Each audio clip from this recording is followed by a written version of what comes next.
လာပါ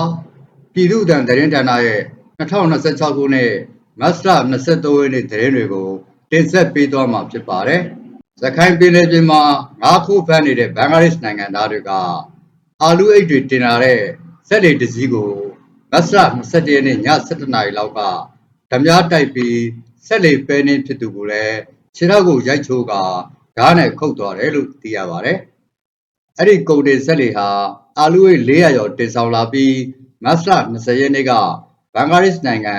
စစ်တကောင်းစိတ်ကမ်းကထွက်ခွာလာတာဖြစ်ပြီးရခိုင်ပြည်နယ်ပြင်ကကြောက်ပန်းတူအနီးမှာဓမြတိုက်ခိုင်ရာဖြစ်ပြီးငါးဖမ်းဆက်လေမှာလူ25ယောက်လောက်ပါတယ်လို့ဓမြတိုက်ခိုင်ရတဲ့ဆက်လေသမားတွေကပြောပါတယ်။ဓမြတွေဟာဆက်လေဘော်ကအာလူအိတ်တွေ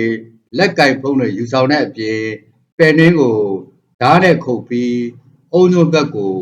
ထွက်ခွာသွားတယ်လို့ဆက်လေသမားတွေကပြောပါတယ်ခင်ဗျာပြည်သူ့အတန်သတင်းဌာနကို